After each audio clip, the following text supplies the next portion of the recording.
Good afternoon, students.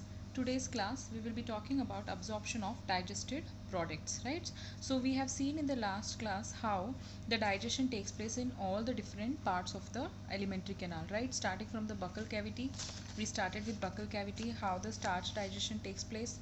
Then we talked about stomach, how the digestions take place, and then we talked about the different pancreatic juices helping in digestion, like bile juice helping in digestion, and how intestinal juice helps in digestion. So in intestine we have pancreas, liver, and intestine coming into picture. So that was in small intestine.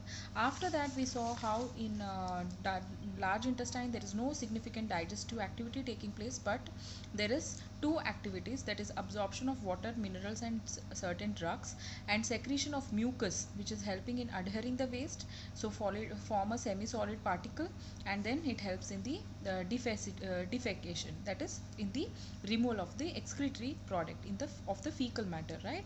So this we have seen in the digestion part. Now when all the digestion is done, this paragraph we talked about regulation, that is how all this activity is controlled, who controls the activity. So it is by both nervous system, that is neural activity, and hormonal control is happening, right? So this is regulation of digestive system.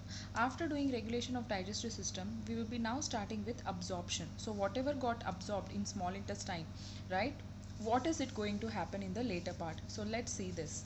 Absorption of digested products. What is absorption? Definition: absorption is the process by which the end products of digestion pass through the intestinal mucosa into the blood or lymph. So what and all is digested is now passing into the lymph or blood. That is what is carrying, right? Blood हमें क्या कैसे define करते हैं blood को? Transportation material, right? Carries all the nutrients, hormones, it carries oxygen. So that is what here they have given, that end products are all digested. After digestion, end products are all put into blood. It is carried out by passive, active, or facilitated transport mechanism. So there are three types of mechanism. One is passive mechanism, the other is active mechanism, and the other is facilitated transport mechanism, right? So what is passive? We all know, the movement of particles from high concentration to low concentration. For example, if we talk about diffusion, osmosis, they are all passive transportation, right? So here no ATP is consumed. In active transportation, ATP is consumed. And then there is one more type which is facilitated. Facilitated means with the help of some other materials. So let's say electrolytes. Electrolytes will help in the movement of the transport particles, right? Transportation will happen, but particles will not transfer directly. They will adhere to some other things, that like maybe electrolytes, and they help in the transportation. So these are three types of transportation mechanism we will discuss later on. Now small amounts of monosaccharides like glucose, amino acids, and some electrolytes like chloride ions are generally absorbed by simple diffusion. The passage of these substances into the blood depends upon the concentration gradients. However, some substances like glucose, amino acids are absorbed with the help of carrier protein. So this becomes facilitated transport. कोई उसको help कर रहा है for the movement. This mechanism is called facilitated transport.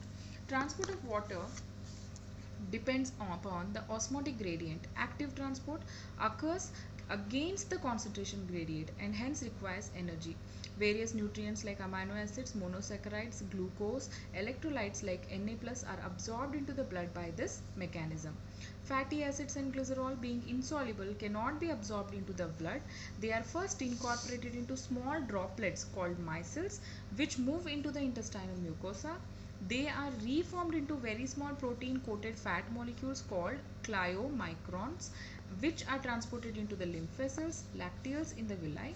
These lymph vessels ultimately release the absorbed substances into the bloodstream. Absorption of the substances takes place in different parts of the alimentary canal like mouth, stomach, small intestine, and large intestine. However, maximum absorption occurs in small intestine.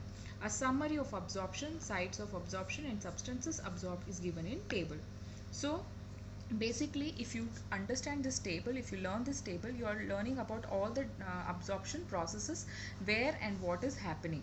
But how does absorption takes place? For that there is this paragraph, right, which we have learned, that is through passive, active or facilitated transport, and their examples are also given for which molecule what type of transportation method is required, right? So after that we will talk about now summary of absorption in different parts of digestive system. So mouth में भी होता है, stomach में भी, and small intestine and large intestine, but maximum absorption small intestine में होता है because of the presence of villi. Now, mouth, certain drugs coming in contact with the mucosa of mouth and lower side of the tongue are absorbed into the blood capillaries lining them. So, some drugs coming in contact. So, when we take medicines and all, that get into contact and they directly put into blood through the blood capillaries, right? So, that is the example for absorption in mouth. We have seen in drug abuse also. We will see in the later classes how few drugs are being used, in the sense they are used under the tongue, they are kept, or on the tongue.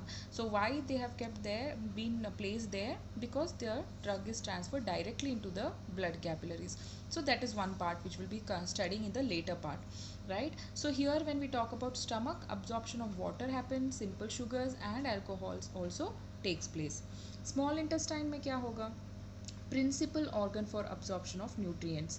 The digestion is completed. यहाँ पे जब digestion हो रहा है, it is still pending, but when it comes here the digestion is completed. So it would be final products of digestion such as glucose, fructose, fatty acids, glycerol and amino acids are absorbed through the mucosa into the bloodstream and lymph. So here all the last products which were the final products of digestion are absorbed and put into the bloodstream. That is why it is called the main part of the digestive system. Next, when we talk absorption, next we talk about large intestine. Absorption of water takes place. So maximum amount of water is now removed from the substance there, that is the waste material. Some minerals like drugs and drugs also are absorbed in large intestine. So this is a very simple topic where what type of absorptions takes place. Now finally, the absorbed substances reach the tissues which utilize them in their activities. This process is called assimilation. So you must have always been confused with absorption and assimilation. Absorption is this part which we have studied, where everything is getting absorbed and going to the blood, that's all. So after it reaches the blood, what happens? It reaches to the site of action. So where that energy is needed, there that products have to move, and that process where the tissues utilize them for their activities is called assimilation. Okay, now the digestive waste solidified into coherent feces in the rectum initiate a neural reflex causing an urge or desire for its removal. So it is under neural control. The ejection of feces to the outside through the anal opening, that is called as defecation, is a voluntary process and is carried out by a mass peristaltic movement. So peristaltic movement, we have seen the waves like contraction movement of the muscles of alimentary canal. Throughout the alimentary canal this movement happens, right? So this movement is happening here also in the last part of the large intestine, which is the rectum, and the openings of the rectum, that is anal opening. Clear? So this completes absorption of digested products.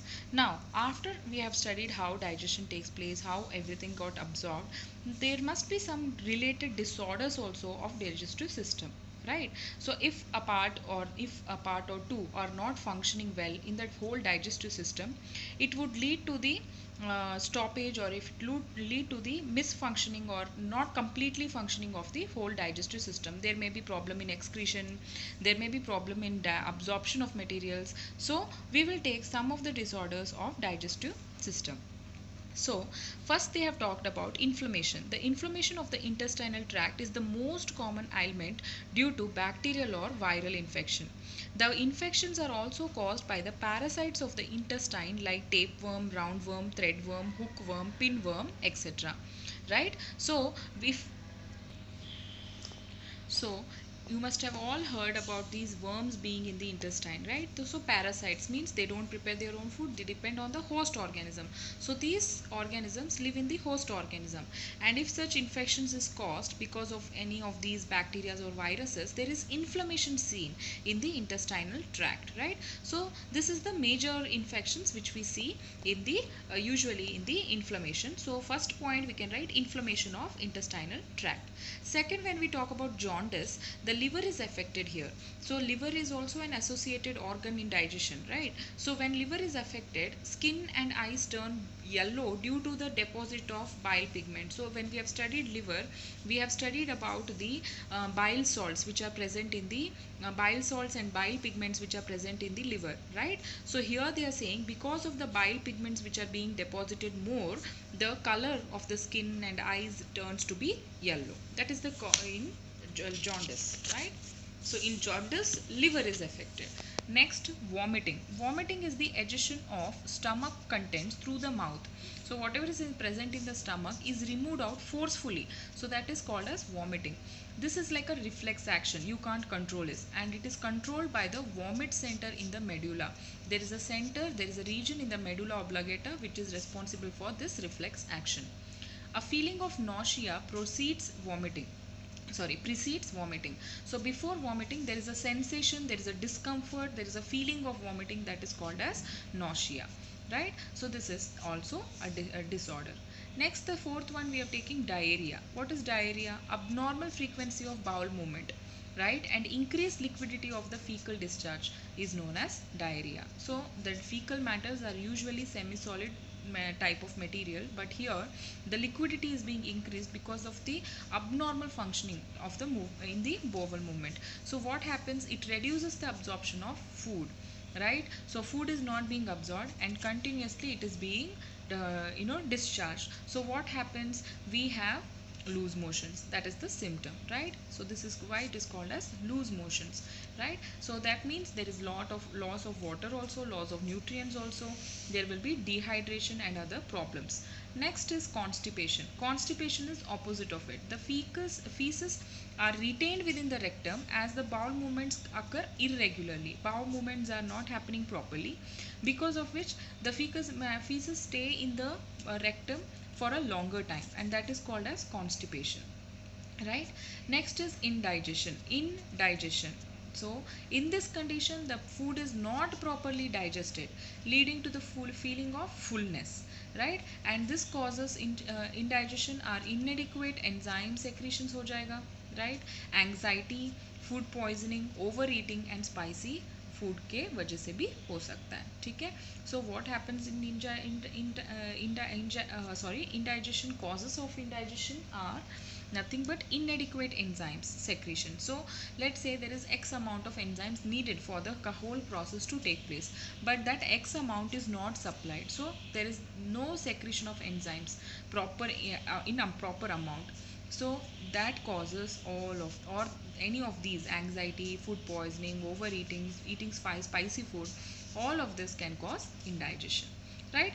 Other things which we can talk about is acidity, ulcers, right? You can talk here in this chapter itself.